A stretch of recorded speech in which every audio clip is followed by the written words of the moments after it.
This is the second series that we have at the Institute for Innovation and Public Purpose with the British Library. I am Mariana Mazzucato, and I direct the Institute. It was founded just a year and a half ago. And since it was founded, we've been trying to change the way that we think about the economy as a system that is collectively created by different types of actors in the public space, the private space, and civil society. And together, depending how they're governed inside those organizations, but also between them, how the relationships are formed, that determines the kind of economy that we end up with. And markets themselves are outcomes of those relationships. And last year, our first series, which was fantastic, was called Rethinking Public Value and Public Purpose in the 21st Century. And we really unpicked this word value.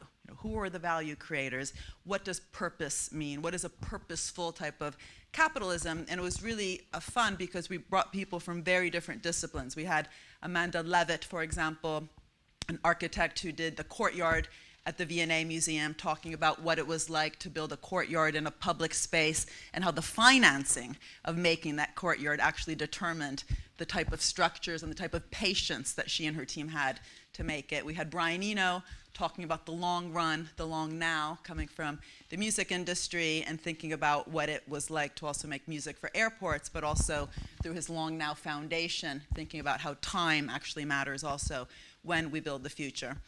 And what we're trying to do in this series, something is moving. Is it my necklace? No, not sure. Anyway, is kind of unpick something else, which if you think about innovation in the welfare state, usually the common perception is that innovation is where wealth creation happens in places like Silicon Valley or Silicon Roundabout, if you're in the UK. And then we have the welfare state, which gently and kind of inertially distributes that value to the people. And we want to kind of debunk that myth. We think that fundamentally how you actually structure education systems, health systems, how we think about energy sources, how we think about cities, how we literally define citizenship can itself determine the kind of innovation that we produce as a society. So it's not just about enabling citizens through innovation created somewhere else. How we think about citizenship, how we think about this collective value creation process can itself become a direction for that innovation. And tonight, we literally have a dream team. We're going to try not to hug too much, but we also like each other very much. So I'll just quickly introduce Carlota and Kate. And the structure of this evening is actually going to be a bit different from the structure of the next evenings in the series. And you all have the description of the series in front of you. Unlike the other ones, tonight we're actually going to have a bit of a formality to it. In other words, both Kate and Carlota will do a 15-minute talk, and then we're going to sit down and let them bang heads together, and I will facilitate that, bringing in some of my own crazy thinking to the table. And then we will open it up as a discussion. The other series are actually going to, the other events in this series are going to begin with the conversation itself. We're actually not going to have presentations. So Carlota, I'm very happy to say, is actually an honorary professor in the Institute for Innovation and Public Purpose. And she also has other affiliations in other universities like LSE and the University of Tallinn in Estonia. But her book on technological revolutions and finance capital has been extremely important in helping academics, policymakers, and the business community understand the coevolution of technology, of finance, of economic structures, of organizations in society, of lifestyle. And thinking about this through the course of many years, the kind of big 5 waves that she will probably talk about a bit tonight. And that's really important because having that historical approach also really allows us to understand both what to do, what not to do, but especially the possibilities for the future. Kate is the author of the critically acclaimed book Doughnut Economics, and she's based at Oxford University. She calls herself a renegade economist because she thinks that calling herself just an economist would make her sound boring like the rest of us. And she focuses on exploring the economic mindset needed to address the 21st century's social and ecological challenges, and is the creator of the Doughnut of Social and Planetary Boundaries. And I should say her book is on sale outside. I think so. It's mine. Carlota, we should have had your book sold, but I'm not sure what happened there. She's a senior visiting research associate at Oxford's Environmental Change Institute. And as I mentioned, her book is called Doughnut Economics. So what we're going to do, first of all, we're going to kind of disobey this title. We're not necessarily going to talk about data. Data is going to be part of that because data, big data, artificial intelligence, this is the way many people are thinking today about the new types of innovation, as well as the big questions of, are the robots going to take our jobs? But we're really going to be looking at this word harnessing green growth, the green direction for the entire economy. What does that mean? And what does it also mean for all the different types of sectors, including data, in order to get this green transition? This isn't working anymore, but I'm sure that's fine. Anyway, so now I will stop, and I think we're going to start with Kate. And so Kate will talk for 15 minutes, and then we're going to pass directly on to Carlota, and then we'll both come to the table to join Carlota. Yeah? Great. Right, well, I am completely delighted and honored to be part of this sisterhood of renegade innovating economists, because it's not often you get three economists together who are women, who are innovative and renegades, and I really feel completely delighted by the conversation we're going to have. It's actually, I have to be honest, you're often in a panel discussion, but I think we're going to say things we haven't yet said before and see connections we haven't made. So I'm really looking forward to this conversation. So we thought, since to prove that we're into innovation, Carlota and I decided to get innovative with the title. I am not crazy about the idea of progress always having the shape of endless growth. So I wanted to immediately reframe. I wanted to talk about innovation for a green and just economy. And to me, the shape of progress this century actually is going to be more like a donut shape. So let me, since Mariana was talking about purpose, this, I think, is the purpose we have for the 21st century. I offer you a compass to guide us to the purpose that humanity has. Imagine humanity's use of resources radiating out from the middle of that picture, so that the hole in the middle is the place where people are left falling short on the essentials of life without the resources to meet their essential needs. I crowdsource these essential needs, health, education, housing, food, from the world's governments. They're from the Sustainable Development Goals. So all the world's governments have already agreed that all the world's people have a claim to meet these needs. Get everybody out of that shortfall into the green ring itself, but we know too much about Earth system science to ignore the fact that if we overstretch our use of Earth's resources, we begin to push beyond an ecological ceiling. We cause climate breakdown, we acidify the oceans, we create a hole in the ozone layer. These 9 planetary boundaries, Earth system scientists believe, keep Earth in a Holocene-like state, the home sweet home of humanity for the last 11,000 years. We'd be crazy to kick ourselves out of this space. So the shape of progress here becomes not endless growth, but balance on a multi-metric basis. And if that's the shape of progress, where are we now? All of that red shows you the extent to which humanity is falling short on the essentials of life. 11% of people don't have enough food to eat every day, so that red wedge goes 11% away to the middle of the circle. We want to eliminate all that red of deprivation.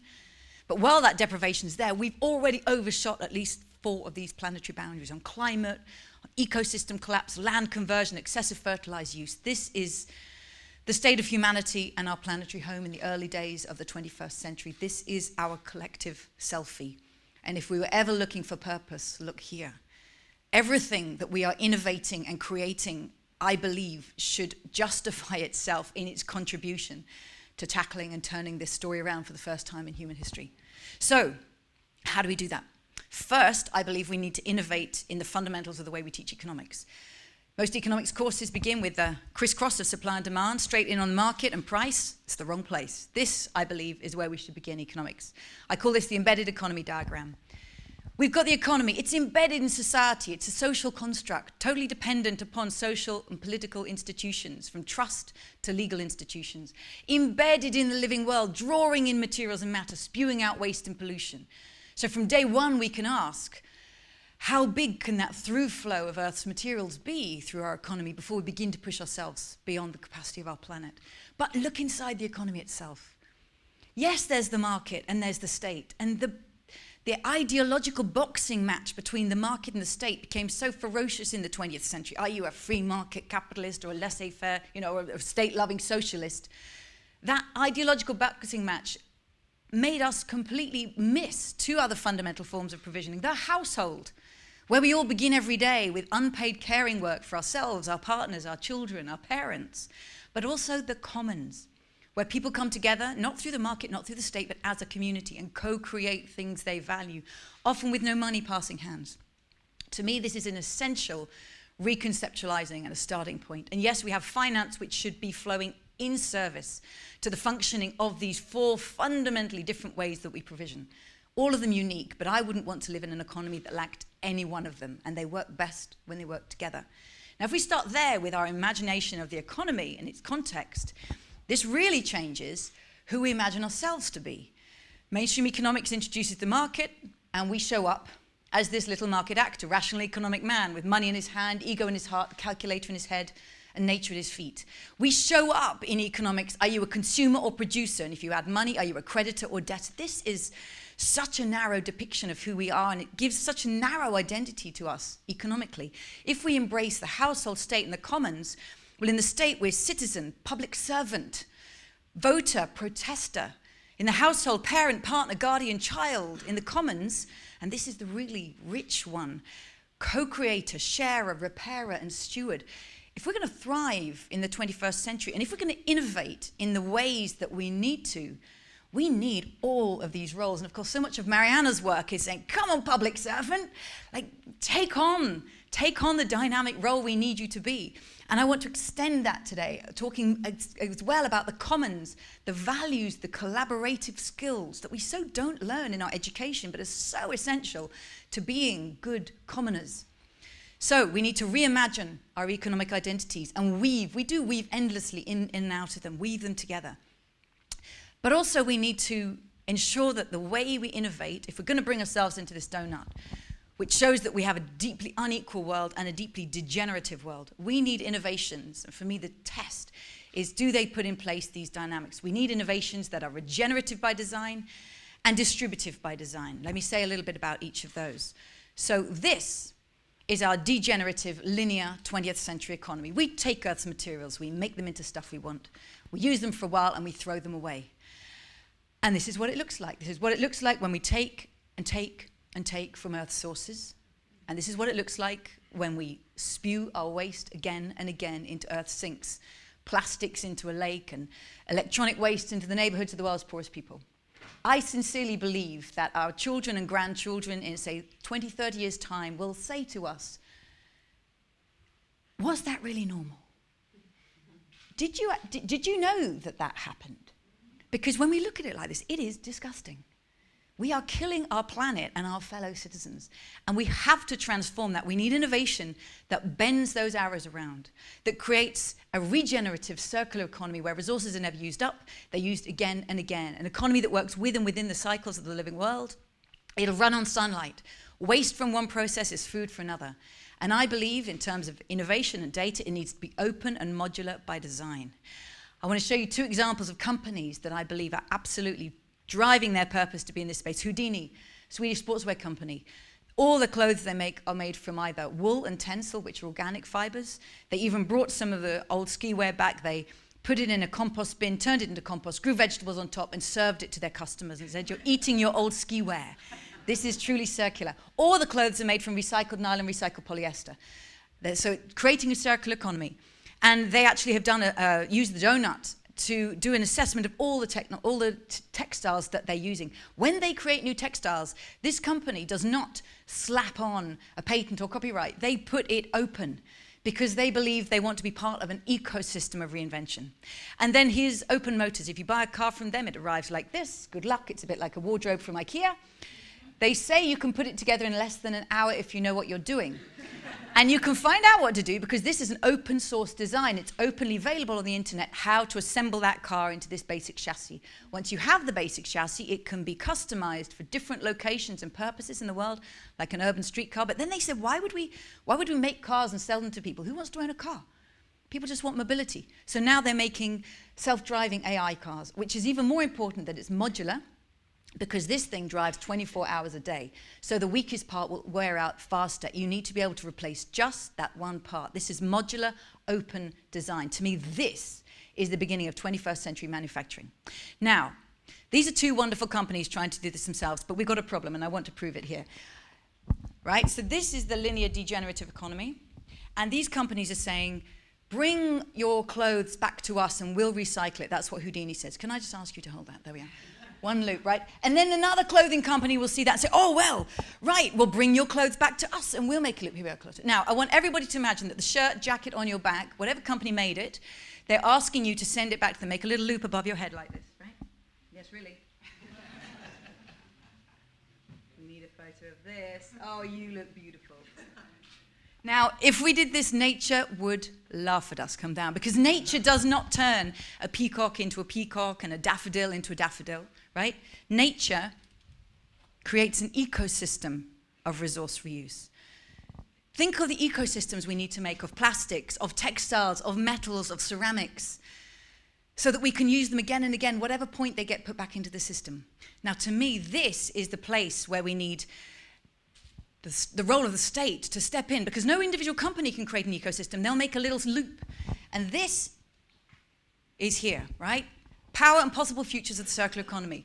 We risk getting corporate circularity, which is what you all just did, where material flows in closed loops, it's controlled, it's returned to the brand, the standards of how I made my materials, it's owned and protected, the governance is in-house, and the technology is proprietary, it's mine, I'm not telling you how I did that. What we need, if we want to be as smart as nature and have an ecosystem, are nested loops where the material goes back to the ecosystem, where standards have to be open and shared so that it can be in an ecosystem. The governance is network-wide, the technology is in the knowledge commons. It's all the difference between the corporate and the commons, and how do we need pre-competitive and state-led innovation and systems that take us over there. Well, we've got one fantastic thing on our side in terms of the opportunity to create an ecosystem, which is distributive design. This, for me, is the great hope that I see.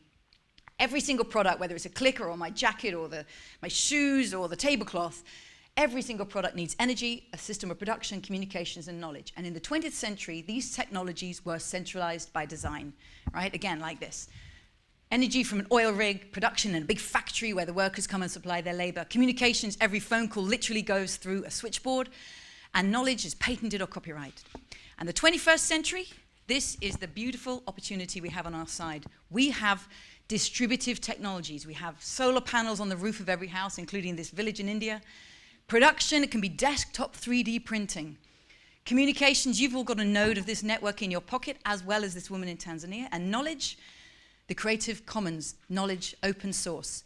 We have never, as humanity, had this incredible opportunity of distributive technologies all lining up on our side. This, to me, is our greatest hope for being distributive by design so that value created is shared far more equitably, and if we use Earth's materials, being regenerative by design. Now, what would it look like for this to come together? I want to take you to one of the places in the world where this kind of possibility is starting to come together. This is a fab lab. You call it a makerspace, where they are hooked into the internet. They've got all open source designs from all over the world. They've got video conferencing, 3D printing, electronics, all desktop. This can literally be set up in a small space anywhere in the world, hooked into global data platforms of open source design. And here are some examples of fab labs in Barcelona, Kamakura, Japan, Amsterdam, Dublin. They say we share the recipes of how to construct our world. Now, you might be thinking, well, that's all very nice, but those are very high-income countries. I think we're at the moment where we were in the 1980s. Do you remember the 1980s when the only people who had mobile phones looked like this and their phones looked like that? I think we're at that moment with fab labs, where it looks like an elite special thing that only a few people can access. But actually, we're already beyond that moment. Here we are in Bhutan, in Kerala, in Dar es Salaam, in Lome. I used to live in Tanzania, so I look at that boy and I feel like I could chat to him. Look at that boy holding a piece of 3D electronics. The Fab Lab has brought that opportunity to his mind way faster than the private sector is bringing it, way faster than the state is bringing it. There's something incredibly dynamic going on in the space of the commons that is making this happen. In Lome here, they're making a 3D printer out of parts they found in an e-waste dump. This is a phenomenal opportunity to create jobs, innovation, what's needed, where it's needed, all over the world. And Fab Labs are indeed popping up all over the world, and they are growing exponentially. What would it look like if this carried on? What would it look like if this is the beginning of a new normal? And for me, the really big question is, what kind of governance innovations, local, national, global, need to be put in place to make sure that this possibility of commons, data, innovation comes through and doesn't get captured and turned into corporate control? So, if you remember one new word, I want to teach you the hot new word, which is cosmo-local production, okay? So this is the linear degenerative economy that I described, and this is what we call PITO production. Product in, trash out. We know that one, we live that one. The opportunity is to go over here, where, think of a city, what comes into the city? Well, just data comes in. And what goes out? Data goes out. Materials, I mean, look at this, this is heavy, right? Materials are heavy. Don't ship them all over the world. Materials should be used and reused and refurbished and manufactured locally. Materials, atoms are heavy, they stay. But bits are light, they travel. So materials circulate in SMEs and fab labs, co-designed. We've got global data platforms where information circulates globally, right? This is cosmo-local production. I think this is an amazing vision of the future of humanity producing, sharing ideas, keeping atoms locally. I'm so looking forward to hearing Mariana's ideas and Carlota's ideas of what can we learn from the past. What would we have to put in place to give this half a chance of becoming reality? Because I profoundly think this is our greatest shot of bringing humanity into the donut. So last slide. If we want to meet the needs of all people within the means of the planet, we have a heck of a job to turn this story around. We need to reimagine the economy and recognize we need the roles of the market and the state and the household and the commons. And we need all those identities and very different characters and attributes and values in ourselves to do this well. We need regenerative design and distributive design. I think we need cosmo-local production. It's beginning. There are seeds of it. How on earth do we make it real without it getting captured and killed by vested interests, which would far rather not see it happen? I'm very, very honored now to stop right there and hand over to Carlota to see what we can learn from her about the past that can help us towards this future. Thank you very much.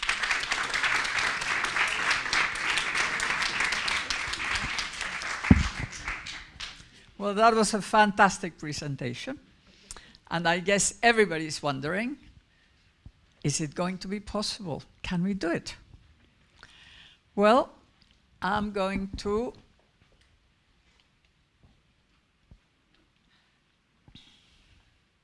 yeah, good. Okay. I'm going to talk about harnessing innovation for green growth. That means, in a way, harnessing innovation for what Kate just presented to us. And I'm going to share 5 lessons on why it is both possible and necessary to act now on all this.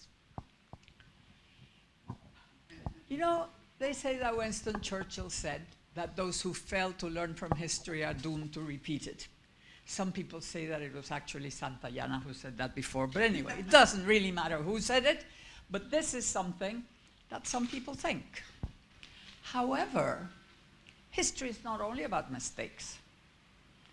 It's also sometimes about good lessons. So we could also fail to learn from them. And I would say, and perhaps many of you agree, that most of today's economists and politicians need to learn the lessons of history about how we have actually shaped technology through time. We have actually every time shaped technology for the improvement of human beings. But we have let it sometimes just do what it wants. We have let business do what it wants. It's only when things get really bad that we realize that we better do something. And that's what I'm going to show you, how it happens. Well, lesson number 1. Technological advance has been constant, but not continuous. This is the idea. Technology has been progressing. You know, progress. It's just ahead. It's all the time. It's continuous. No, it isn't. It's like that. There are actually technological revolutions, successive technological revolutions, and each one actually comes in when the previous one is exhausted. So it's like a big transformation of everything that people thought that's how we should live. So a transformation as big as the one that Gates is proposing is not at all impossible. In fact, we have done it 4 times because we've had 5 technological revolutions in the past 250 years. The first one, the Industrial Revolution, machines, factories, canals. It's very important to know that every technological revolution changes the infrastructure. It creates a new infrastructure that increases the distance that we can go to markets. It also creates new ways of accessing, generally cheaper, so that we have more possibilities of change. The canals were then like the internet of the time. Then we had, from 1829, we have the age of steam, coal, iron, and railways. The railways were the big infrastructure. From 1875, we have the age of steel and heavy engineering, electrical, chemical, civil, naval. Actually, that was the first globalization. We are now the second time that technology allows a global economy. At that time, we had transoceanic cables, actual steel cables going right across from England to the US and all the way to India, under the ocean. How many hundred, I mean, almost 200 years ago we're talking about, 150 years ago. We had steamships that could go north and south in no time at all, in a couple of weeks rather than months. And we also had transcontinental railways. So the world became one, like it is now. Then, from 1908, we had the age of the automobile, oil, plastics, and mass production. That's the one we know most, because we've lived a long time in it, and we're still suffering from it. And now, from 1971, we've had the age of information technology and telecommunications. But notice, only halfway through. We're only halfway through this technology. That is so important to understand, and you will see why. Each of these technologies has brought a huge paradigm shift for a leap in productivity and well-being. It's the possibility is there in each of these, and sometimes it has been achieved fully, and sometimes not so fully. But basically, the possibility has always been there with each of these leaps. So now we come to historical lesson 2. And that is that those paradigm shifts are very difficult. They are turbulent. They really mean that every way that we had been doing is now obsolete and wrong, as Kate has very well said.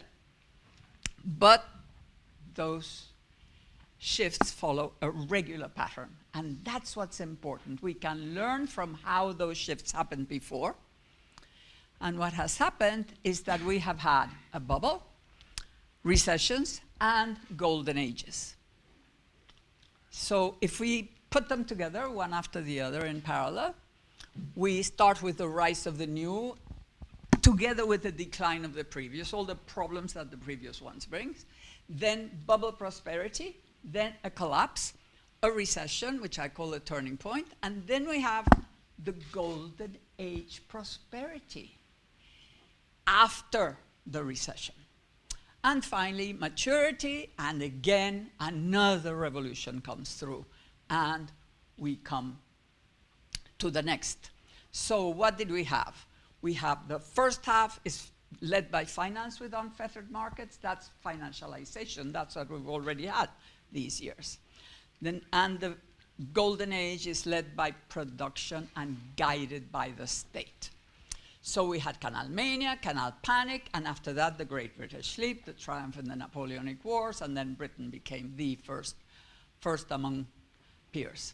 Railway mania, railway panic, Victorian boom. multiple global booms in the Gilded Age. We had many, the Bering crisis in Argentina, crisis in Australia, New Zealand. I told you it was a globalization, global economy. So we had a lot of emerging economies, like we now have China and India. We had Australia, New Zealand, Argentina, South Africa, the US, of course, and Germany, everybody. So after that, we had the Belle Epoque. After all those booms collapsed, we had the Belle Epoque and the Progressive Era in the US, the Belle Epoque in Europe. For the Fourth Revolution, we had, of course, the Roaring Twenties. After that, the long recession of the 1930s plus the World War. And then we have the post-war Golden Age. Now we've had two booms. We had the dot-com boom in the 90s, then the global casino, which collapsed in 2008. So we've had two bubbles. We might still have another one, unfortunately, because we haven't fixed the situation. And if we don't fix it, we can't have the next, because we are now there.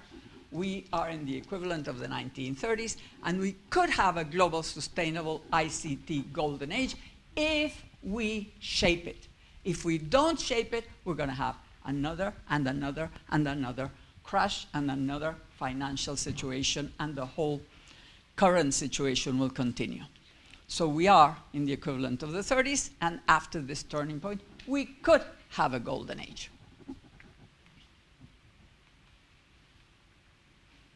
Lesson 3.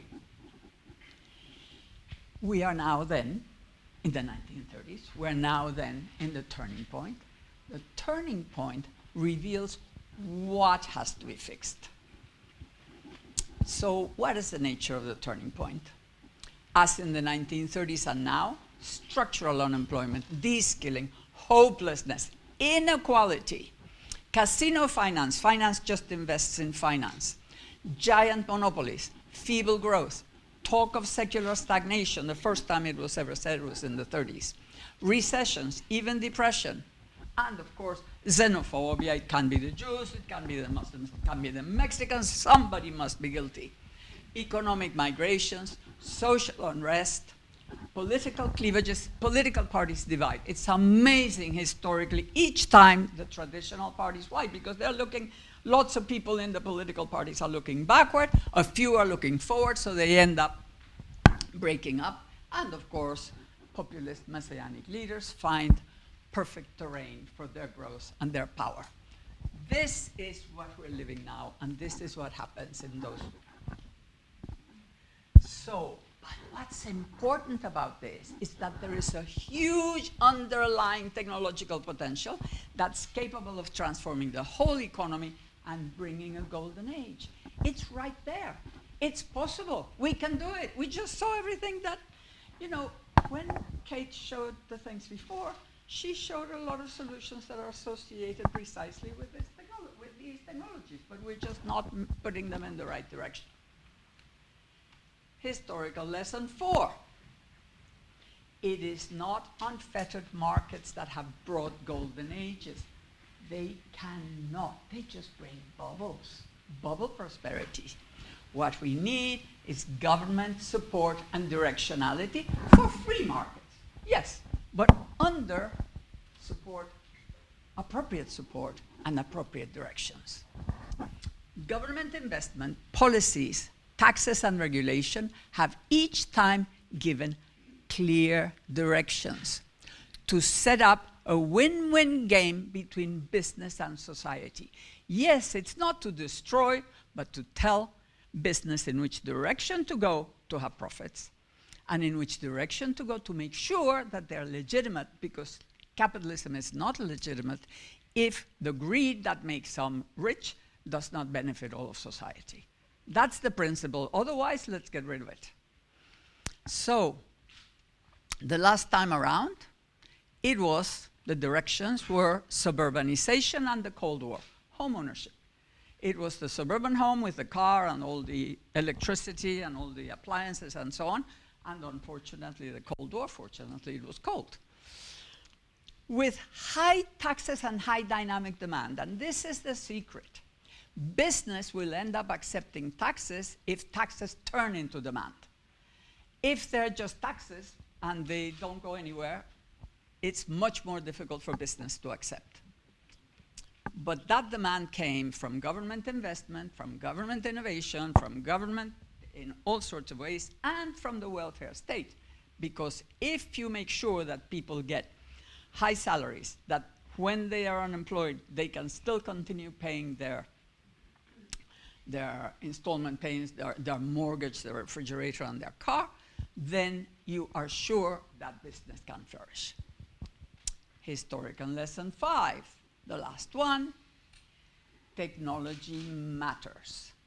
You can neither ignore technology nor be dominated by it. This whole idea that 47% of jobs in this and that are going to be eliminated by artificial intelligence.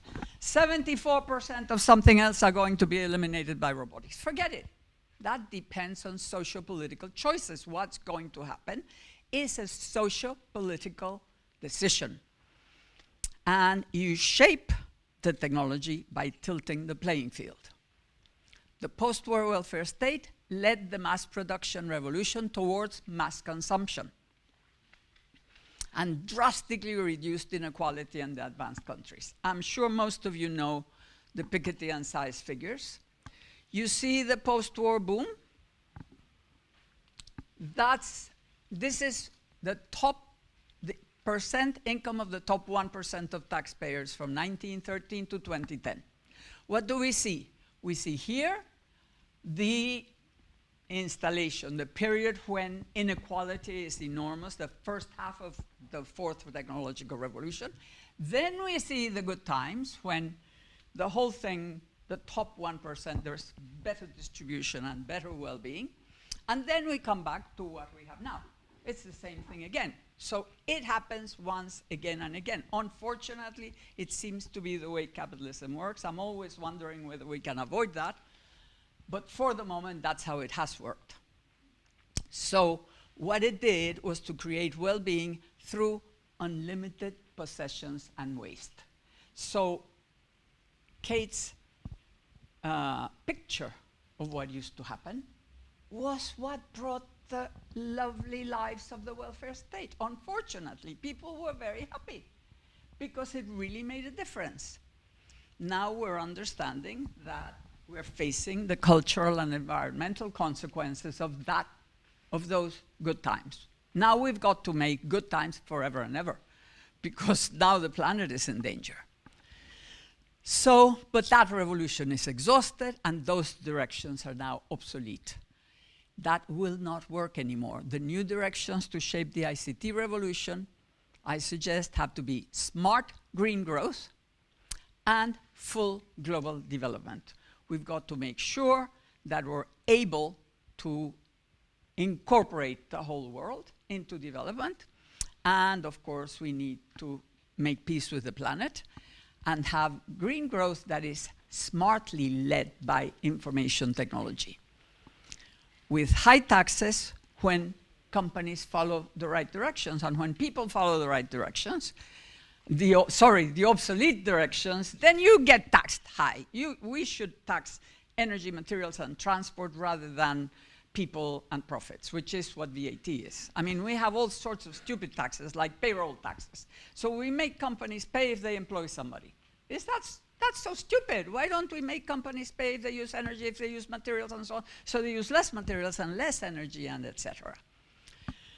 And what they got also was dynamic demand and higher profits, what they would get, when innovating along the new directions. So what you do is you turn the taxes in such a way that if you innovate in the new directions, you pay less and less taxes, which means less and lower prices in the things that are going in the good direction. If you go in the old direction, you pay. And if you pay, your prices are high. And if your prices are high, you have less profit and less market. So it's a new win-win game between business and society going in a particular direction, which you're saying. But the shaping, of course, is political.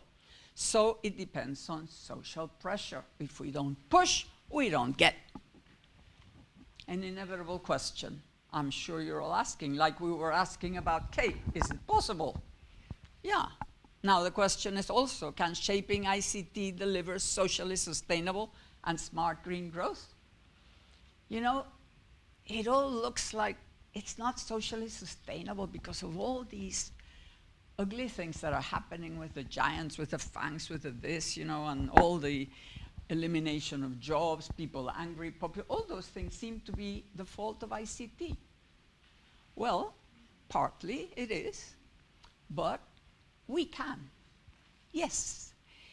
But if we can turn the environmental problem into an opportunity for innovation, and by promoting the smart, green, good life, not by guilt or fear, but by desire and aspiration. You don't know how important this is. If we don't make it that the new life is wonderful, aspirational, that, you know, vegans don't feel that they're suffering, they feel they're superior. You know, all those meat eaters, horrible people. People on bicycles, they think, yeah, there's guys on cars. And people who are jogging, they think couch potatoes are stupid. What are you doing watching TV, sitting on a blah, blah, you know? It's really amazing. These values are coming up. People are really thinking that it's better, and we need to make it beautiful. That's the good life, not we are guilty, we destroyed the planet, and therefore we now have to be... That doesn't work. Human beings don't work by guilt or fear, except for little things. Of course, if you're frightened, you run. But to change your whole way of life, it's got to be because it's wonderful. So that's what we need to do.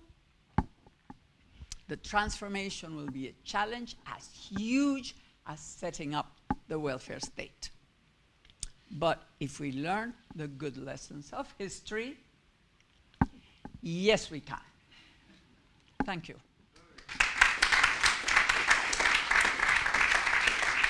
Yeah, well, I think two very important things. One is that the jobs that are destroyed by the new technologies, it's inevitable that they should be destroyed, because the whole idea of each revolution is to make a jump in potential productivity. So productivity means you need less people to produce whatever. Of course, we should also measure productivity of resources, so we should need less resources to produce whatever, but we don't measure that, which is a stupid thing because of... But GDP was very good for the previous revolution. It made sense. Anyway, the main, number one, jobs are destroyed by every technological revolution, but lifestyles change each time, and that's where the new jobs get created. Now, whether those new jobs become well paid depends on a socio-political decision, but also whether that lifestyle occurs also depends on socio-political decisions and government decisions. So what happened for mass production? The first thing that's very important is that houses are big item things, and so are cars. So what happened was that the government created three very important things. One was because the car transformed the territory. You didn't have to go like with a train from a station to station and city to city. So that land in cities was very expensive and around the trains. The car allowed, if the infrastructure was there, the whole territory became possible for cheap land, cheap houses. Now, to make cheap land and cheap houses, it meant that the government had to put the infrastructure in. And that's one of the things that the government did. The second thing is that if people were going to buy, however cheap the houses were, they couldn't, you know, if you're just employed, you just have a salary, you needed to be able to pay your mortgage every month, even if you lost your job. So what the government did was two things. One, to create backing for the mortgages so that the banks could lend without risk because the government was backing them. And the second thing that the government did, which was super important, was unemployment insurance. You know, everybody thinks that unemployment insurance is for the employees. Well, it is, but it's also for business. Imagine if every time people lost their jobs because there was a recession, every car came back and every house key and every refrigerator. I mean, it would have been chaotic. So this is the win-win thing, that you get, the policies have to be such that they're good for people and good for. And if we go on, every single aspect of the suburbanization process was supported by government very, very strongly. And because that created jobs, why? Because once you have this suburbia thing, then you have retail, the whole, you know, every area, every suburban area had to have a whole range of businesses there. You also had the construction of all those things, tons of jobs, and all the services, the banking, even the washing, everything created jobs, while industry, during the whole of the golden age, for the 20 years of the post-war boom in the US, industry increased its production by 2.5 times, but only increased employment by 30%. You know where employment came from?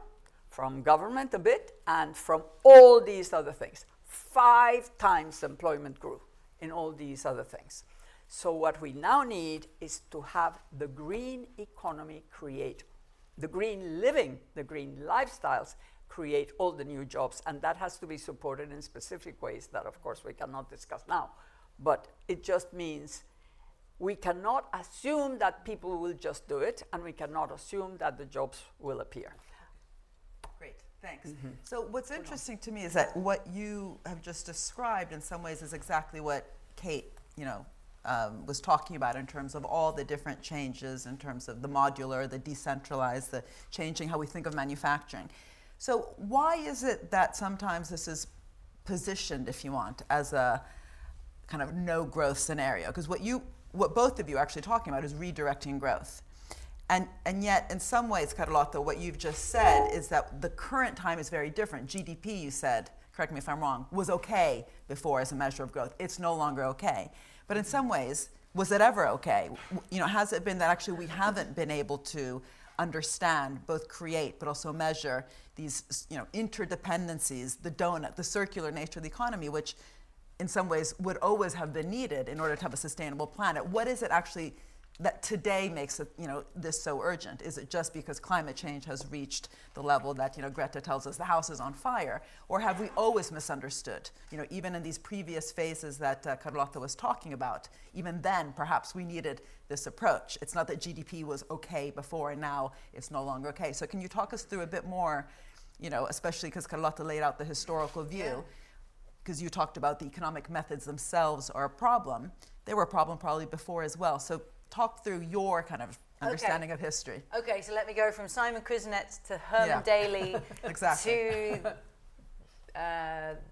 the Commons. So Simon Kuznets, brilliant economist, asked by US Congress in the 1930s, we measure our national output in terms of sacks of grain and tons of steel, and could you come up with one number that adds us together? And he did.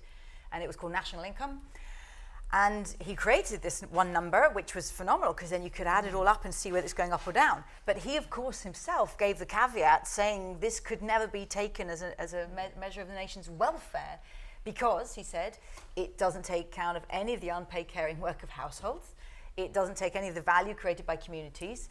And it's just a flow measure. It doesn't tell you what's happening to the stocks underneath, the trees you're chopping down, the capital, the natural capital you're using up to turn into financial value. So he warned against it, but of course he'd created the ultimate delightful number for the media and for politicians. It's going up, it's going down, it's going up faster. Who's going up faster? And it became a great big horse race competition. The OECD, when it launched, said, our goal 1.1 is to pursue the highest sustainable rate of growth, and they published the growth tables of all their member countries, and this horse race is on, the US versus the USSR. So the 20th century got obsessed with how fast is your GDP rising?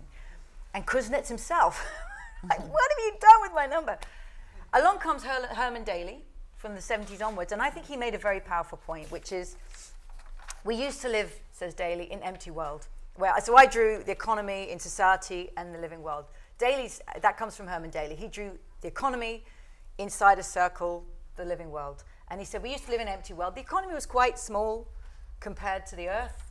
And all the romantic poets talk about, you know, the sky is so high and the earth is so boundless and we little humanity, we could never change this.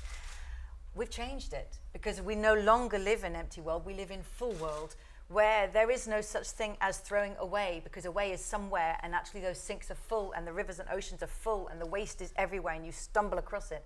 So we've gone from empty world where it seemed that Earth could absorb our wastes, which we always produced, to full world where they're ricocheting back at us through climate change, through plastic pollution, through ecosystem death, and we're just waking up to it. I do blame economics because economics has always called these things externalities.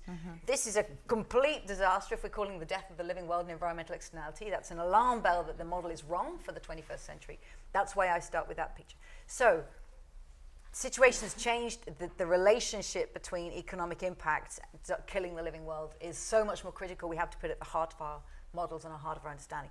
What for me is really fascinating, you showed the first 4 industrial revolutions, and in terms of the language I was using, they're all centralized technologies. They're steel and coal and oil, and you need a lot of money to build a train or a steam engine or an oil rig. So they demanded large amounts of money come together, and there's some powerful owners and other people could buy little bits of the service produced by them. And would you agree the 5th one is qualitatively different because it's ICT. It's just as the car allowed a distributed network, this allows data to go everywhere, and it's going together with renewable energy, which is distributed. It's going together with desktop printing, which is distributed thanks to the data network. Can I just stop you there for a minute? When you talk about data, which is good because it is in the title, we were worried that we weren't gonna, and you also talked about the commons, can you tell, and because we're gonna have quite a few other sessions like the one with Evgeny Morozov where we will be talking about data ownership, can you just talk us through a bit just now that you're approaching the data question, this, you know, how is that connected to the notion of the commons, and does it matter who owns it? You know, all these discussions today about not just privacy, but this massive hoarding of cash by companies that have been able actually to privatize that data, which has actually been socially generated. What is your thinking of these kind of ownership issues and commons? What I'm going to say is not quite so much about the sovereignty and the ownership of data. It's that right here on this table, I could have a phone, right? This connects me to the world's knowledge base right here. We could have a 3D printer. This could be a solar panel, actually. Let's imagine this. This is a little solar panel, and it's giving us the energy. I own this. I can buy this. For the first time in human history, I can buy the power to generate electricity, and I own this connection to the global knowledge commons, and I own a little desktop printer. And it's once I can pay for those assets, it's near zero marginal cost to get somebody's idea, to communicate it, to create it, to print something. And once those things have come down to near zero marginal cost, we've got phenomenal ability to collaborate through the commons. Eleanor Ostrom, if she were still alive, she would realize that her ideas about the commons and the potential of collaboration, that idea came up around people sharing pastures or people sharing fishing grounds. My goodness, the near zero marginal cost of the information is the incredible rise of the commons because it's so cheap. It's so quick and instant to collaborate. We can collaborate and co-create like they are in the Fab Labs. We can co-create these things. We don't need capitalists to come in and own the energy system or the production system or the information system or the knowledge system. It's all right here. And that's why we need commoners who collaborate and share and co-create and have those skills. And then we can be creating things where we're not sharing money. I didn't pay you for the idea because you co-created it with me and you used it there and I used it here. So suddenly, there's value being created, massive value, but it's not showing up in GDP. That's actually why I think it's a threat to governments and a threat to business and why it's not actually currently in either of their interest to let this happen. So it not showing up in GDP is kind of like we just maybe have the wrong metric or have been using it, misusing it, as Kuznets would say. But you're actually suggesting that we have the wrong ways to currently appropriate because we're not actually using the full power of this collaboration and the commons, which is also about sharing the rewards, right? So to what degree is this actually about going beyond capitalism? Because Alexandria Ocasio-Cortez, AOC, in the US is often accused of just being a socialist and the Green New Deal is about socialism, not capitalism. But Carlota, you actually said this is about getting a better form of capitalism. So can you talk us through a bit about, is this actually a different system? What is capitalistic about it, if we can say this is about green growth and it's a green direction for the future of capitalism? How do we know that we're actually still talking about capitalism? I mean, everything you just said to me doesn't sound very much like capitalism. Right. So you seem comfortable saying, yep, let's go on. So comfortable. Okay. Isms in the last century. Anyway, you don't, I think. Just I tell, don't. talk us No, through the capitalism I think, thing. I think everything Kate says will probably happen. And I think it's great, but it's not going to replace everything. I think it's going to be maybe 30% of the economy. I can see it very well, 35% of the economy being like sucks. that. and the rest being the transformation of what's there, but in the good direction. I even, discussing with the Fab Lab people, I asked them, so what materials are you going to use? And then there's the whole problem that, in order to construct anything with software that's, you bring it down and you're going to do it, you still need materials, so you need to mobilize materials to every single place where people are doing things. So maybe we can find some solution and have all the materials, reuse them or something, maybe. But I think that realistically there is a limit to what can be done collaboratively, what can be done in Fab Labs, what can be done. I actually think that one thing that's really simple that can be done almost relatively easily, if we change to a rental model and with a maintenance model where refrigerators last 100 years, everything can last 100 years, really. I mean, the reason why it doesn't is because of planned obsolescence. When I was young, a refrigerator lasted 35 years. So don't tell me that we can't have it now last 3 times that much. But the thing is, we need a maintenance economy, and the maintenance economy was destroyed by mass production. And when I say, by the way, that it was okay GDP before, if you notice, the moment when everybody realized that it was wrong was precisely in the 70s, when that revolution was exhausted in terms of productivity and all the rest. But distribution, this issue of ownership, where the profits that are going to be generated from this much more open and collaborative system, how will what both of you are proposing affect that? I mean, it sounds like you're saying actually you can still have not profit maximizing, but a profit making, if you want, system. Definitely you're actually profit making. It's well, almost more of a as cooperative. long as we're in capitalism. It's more of a. Can I? Yeah.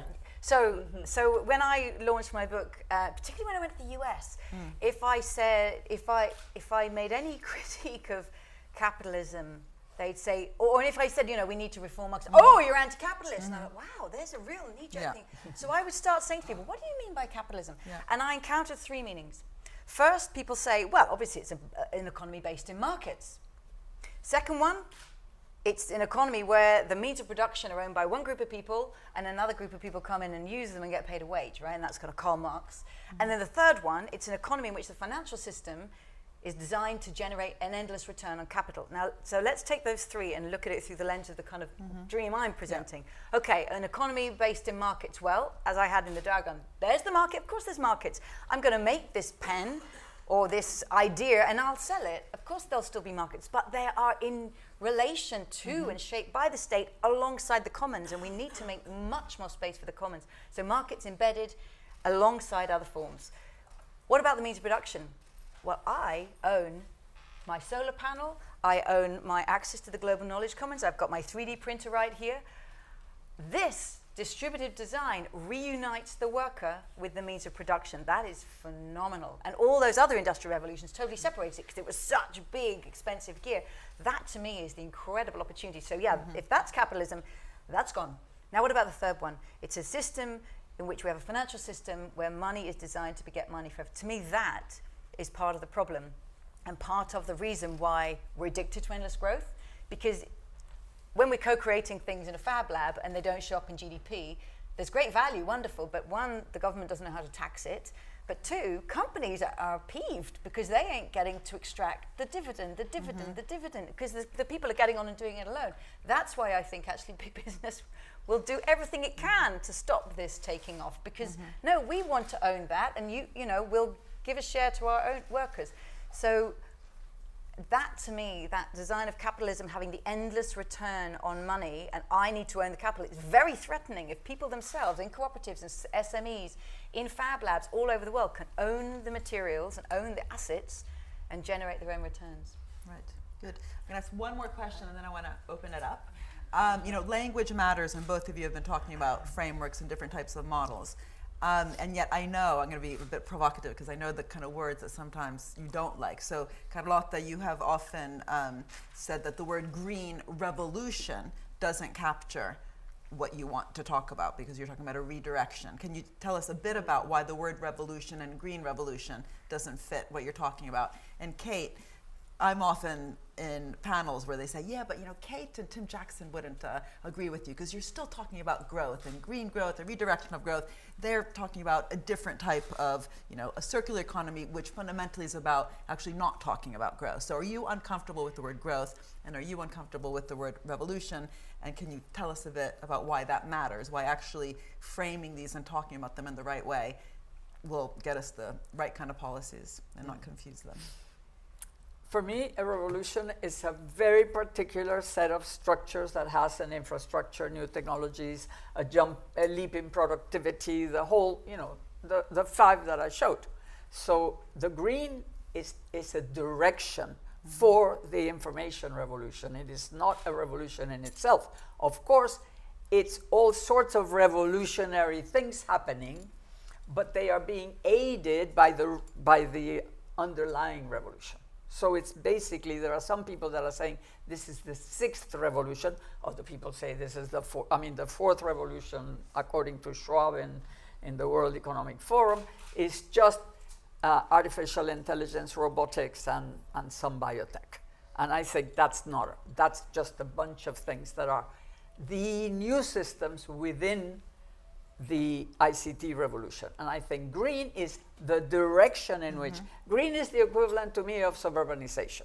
It's just how do you direct, how do you innovate? You innovate green, you innovate in all sorts of things. For this whole maintenance thing, for instance, a rental economy, we have to go out of possession and start having access on rental. It's ridiculous to have all these things being possessed, because that's part of the waste thing.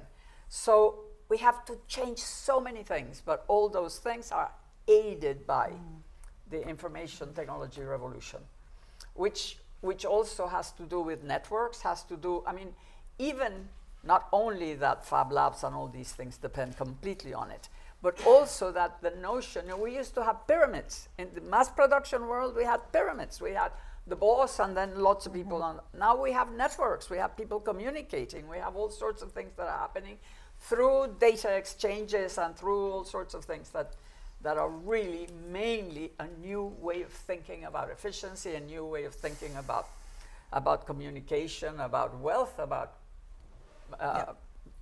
almost everything. Okay.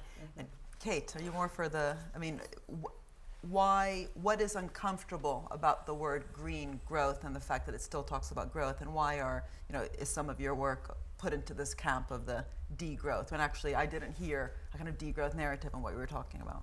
So I am very uncomfortable with the word growth. I'm being very calm sitting here on a panel that's framed around degrowth. Because I think we have, starting with Kuznets, we've lived through a century where the Western culture came to equate progress with growth. And it's a particular kind of growth. It's growth in financial return, which shows up for governments in GDP so they can capture the tax, which shows up for financial markets as a dividend which they can capture and take off. Growth is a wonderful thing, right? If you have children, you love to see your children grow. It's spring, we love seeing our gardens grow.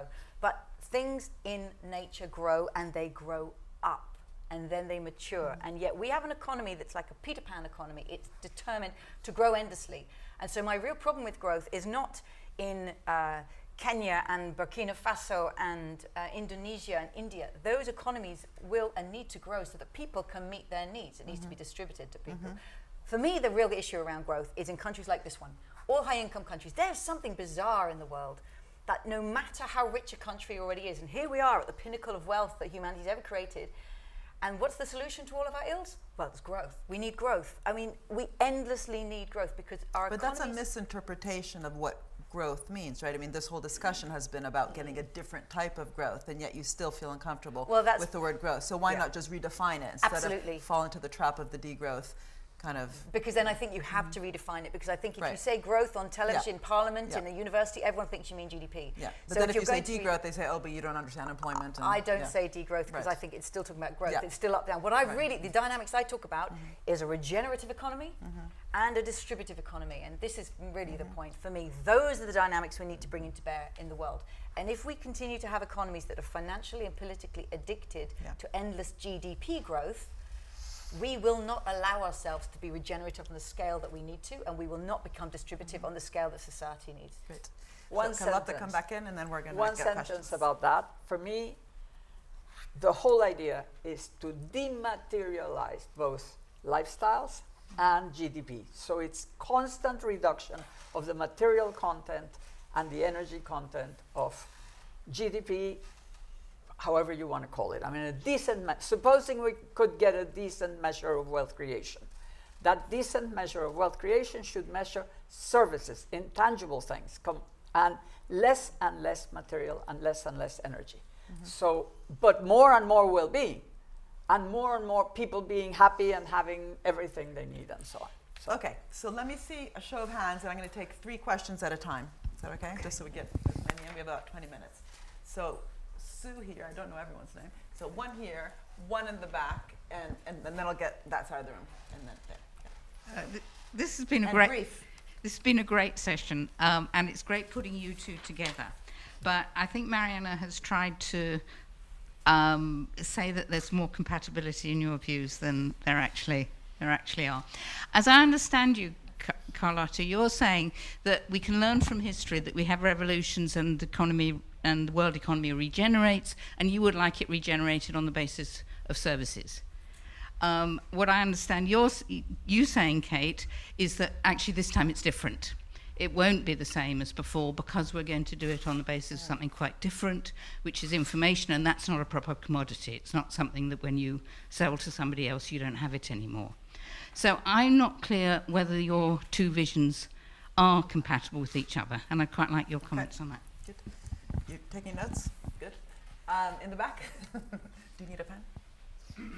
I think I have it. So this will be 3 extremely quick parts. It's even though we're learning that we don't want to see growth in GDP, it seems pretty murky still what we might want to be wanting growth in if we don't have that. Second question is, where are the limits of the economy?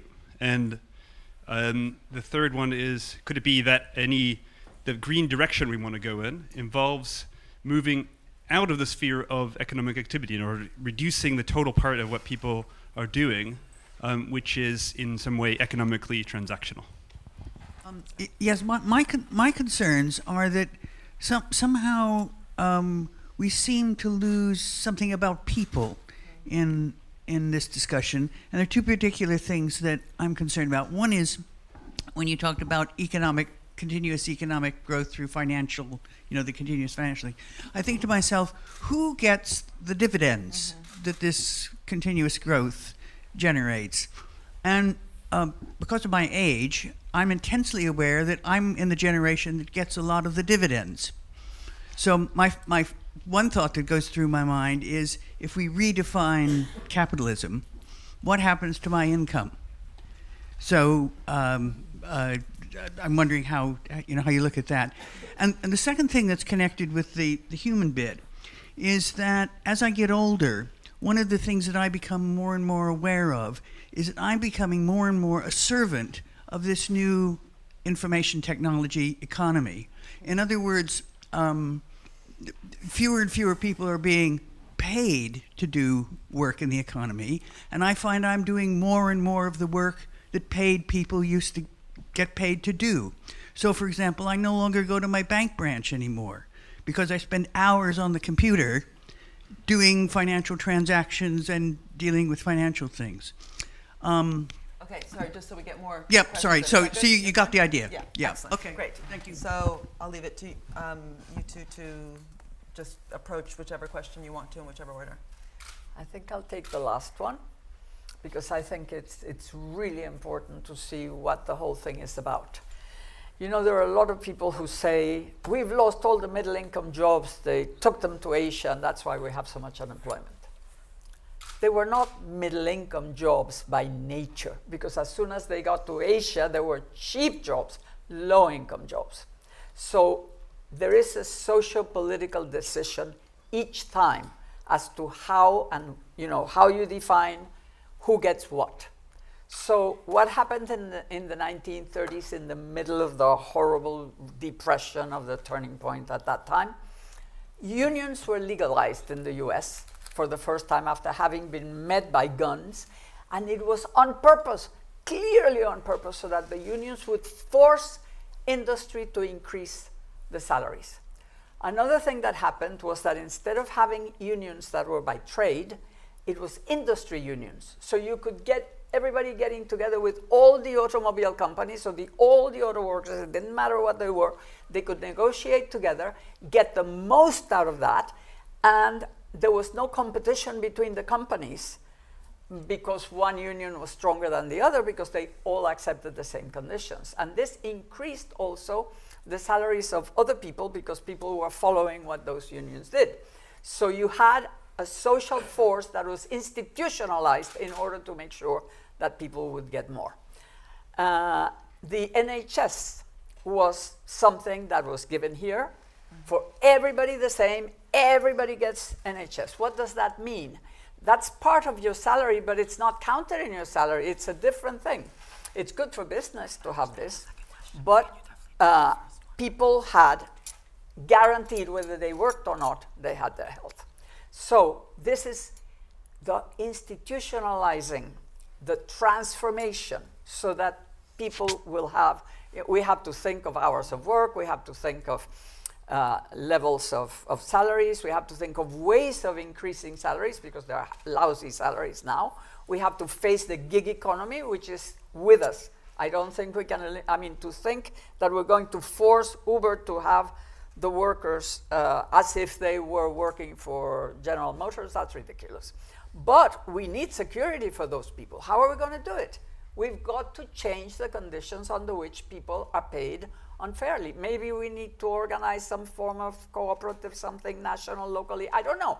Imagination. What we need is institutional innovation in a big way. And that's precisely how I can answer your question. We need jobs, we need all sorts of things, but it's got to be restructured, and within it's the environment and it's society.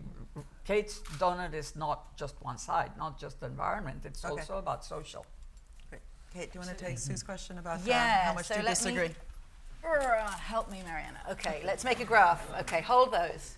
Okay. Oh, I can attach them to Just the, hold this is what them. we were, was this the thing you... So, okay, let's try and do this. You just hold those two right together at the end. Yep. Okay, that's it. Hold them there. Okay. No. Hold them together. That's it. Okay, that's it. Okay. So here's, always carry hose pipe. You can make any graph you need. Okay, so here's, Sue, if there's a difference between me and Carlota, and I think it's a very wide shared difference in the world, this is GDP, right? I'm going to use this as symbolizing future GDP, and this is future resource use.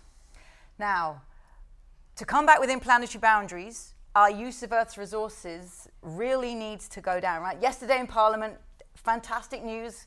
The members of Parliament of the United Kingdom, for the first time, it feels like years, agreed on something and worked together, and they agreed there's a climate emergency. We've got to go down on carbon emissions, but on land use, on water use, on nitrogen, on phosphorus, on plastic, and so many things. Right, so there's resources got to go down.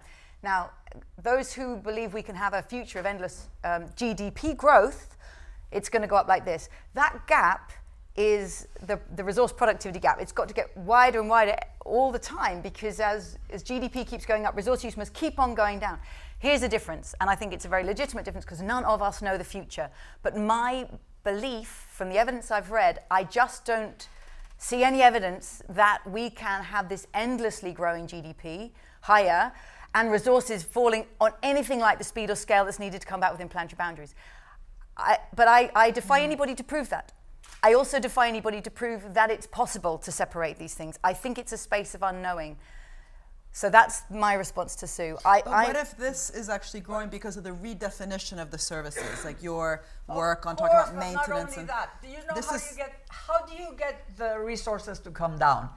By innovation. Yeah. Innovation is about wealth creation. You create wealth in a new way with new materials, with new agriculture methods, with new reducing the amount of material in each thing. You need innovation for that, and innovation increases productivity, and productivity, as productivity increases, you then have something which can be measured. Forget about GDP. GDP is a stupid way of measuring things. We're talking about how do we increase wealth and well-being? How do we guarantee that the planet is going to be healthier rather than destroyed? We have to do it through innovation, and innovation is the route to solve both problems. And if we were to measure the wealth by precisely how we preserve the planet, we can measure that then, and that will be better. So it's just a question of how do we innovate, and what do we create, and what do we produce, and how do we produce wealth, well-being. And that means also planetary protection. So Can I we put don't it in one really sentence? disagree. Yeah, go on, yeah. What Do if we the disagree? steel sector Yeah. in Germany, which has just massively reduced its Yeah. material content, Yeah. doing it through repurpose, reuse, and recycle, Yeah. those three words, repurpose, reuse, recycle, can actually be quite innovative, can be also harnessing big data and AI in how it's done.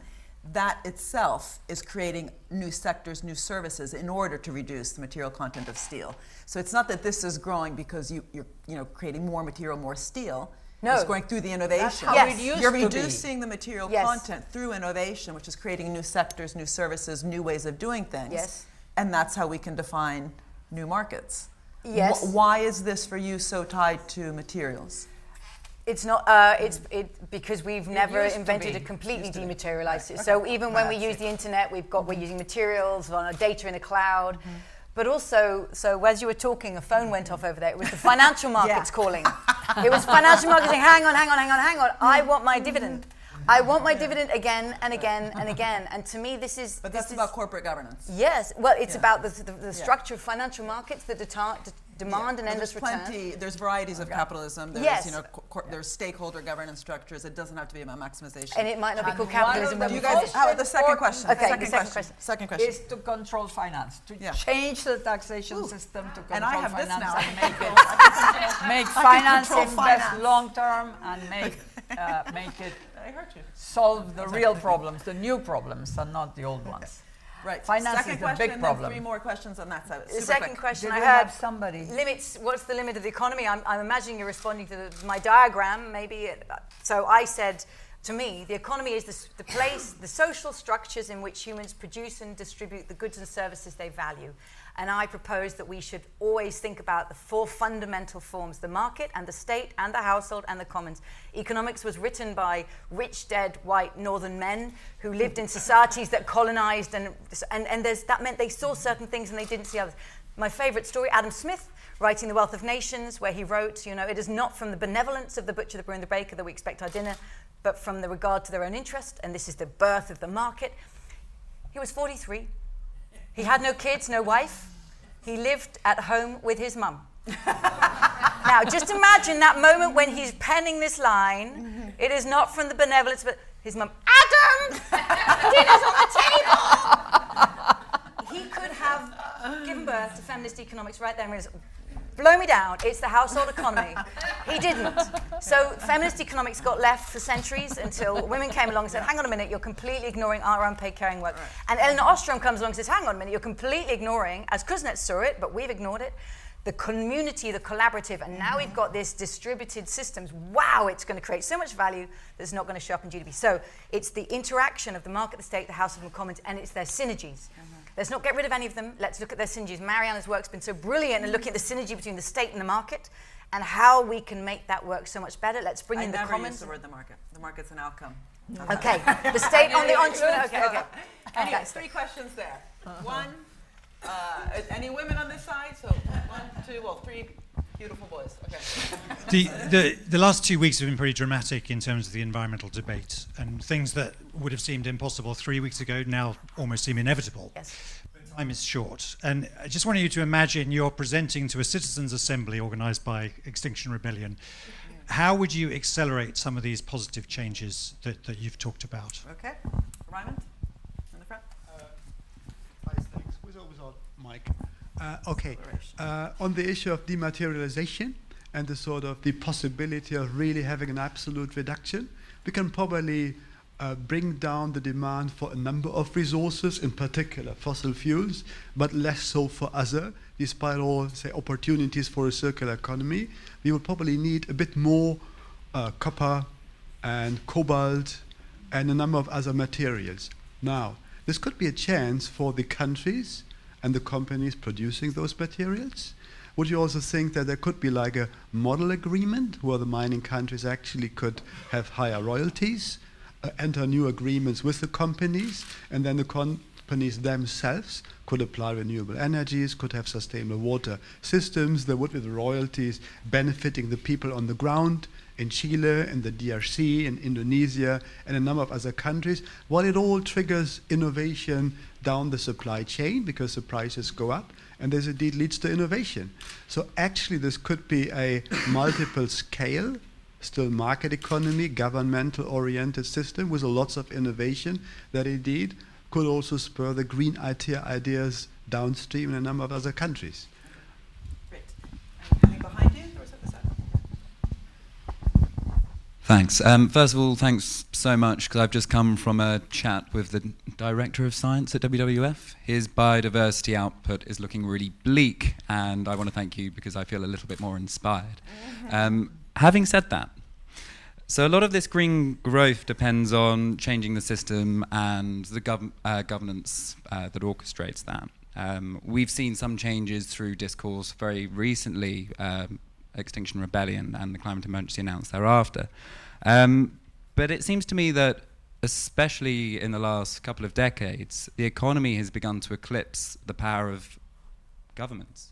And especially with capital flight, their ability to move between countries, clever tax accounting.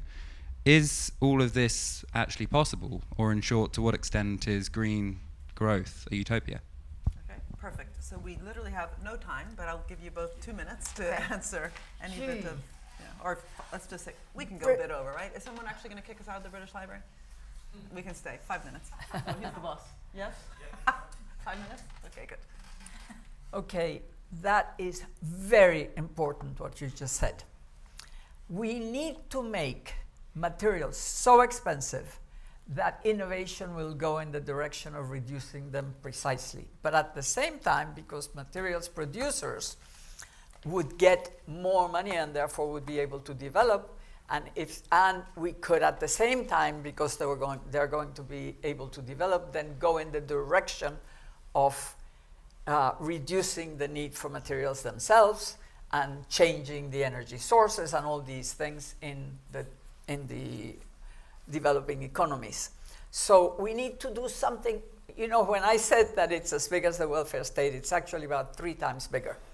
Because to add to the question of the next person, we need a multi-story state. We need to have supranational authorities that will be able to control finance and the environment. We need then some other, global, and then supranational, and then national, and then all the way down to communities, because this whole idea of having local production and even have your food production right around, we have new technologies to have food production in any climate, and we don't have to put the planes in Kenya with the salads every day. It's mad. We're getting packets of salad from Kenya in an airplane every day, and then vans going all over to give them. So we have a crazy world, and we've got to change the relative price structure, and that means who's going to be rewarded for what. We've got to change the whole reward system, and that means profound changes in the tax structure. And that includes, of course, what you were saying about how much people will get. I don't know. We should be able to get that back to the countries themselves through, I don't know, prices, taxes, something. We've got to think. We need so much innovation, institutional innovation, and we need to know what we're aiming at, and that way we'll probably get there. Acceleration. How are we going to do this as quick as?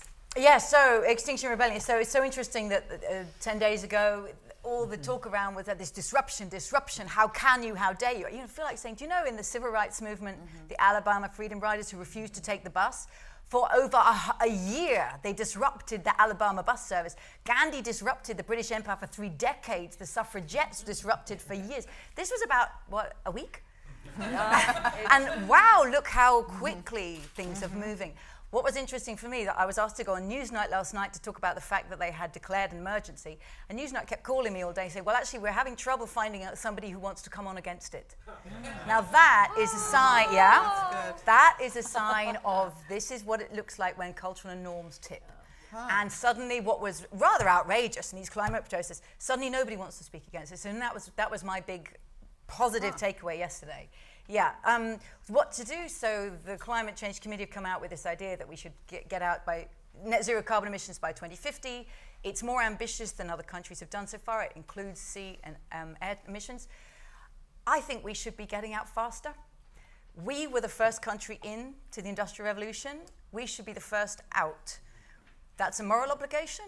It's also a lesson from history, because you know what, first movers, wow, you go fast up that curve, you jump in, you reap the gains of moving ahead. So we should go faster than the recommendations of the committee. The UK government say they want to be leaders. Leaders don't just take up recommendations and follow them. Leaders surprise you and jump ahead. So I think we should move faster and leave fossil fuels on the ground. No Heathrow runway, no fracking, for heaven's sakes. Nobody wants that. Reinvest in the soils, in the reforest, rewild, bring back British nature. There's loads of great jobs. And what's the best thing? They're not all in London. Because this little island has wonderful rocky coasts and waves and wind all over the islands. There's jobs everywhere, thanks to renewable energy being distributed. Great. Okay.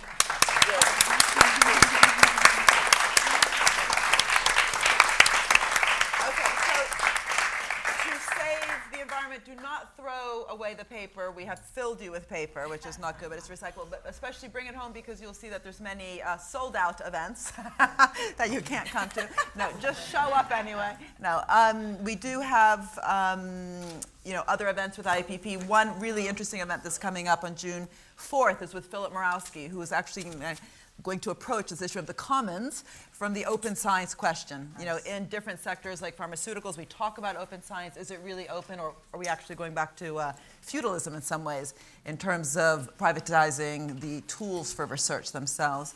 And again, many of the discussions with people like Evgeny Morozov around ownership, I think, will be really interesting in order to actually go deep down into some of the how do you actually create a more collaborative economy that's not profit maximizing. Anyway, good. So thank you everyone for coming. Yeah. And go out and have a drink in the wonderful 1950s style bar that feels like a British Airways lounge. And thank you to the British Library. Rob is here and Rolly Keating.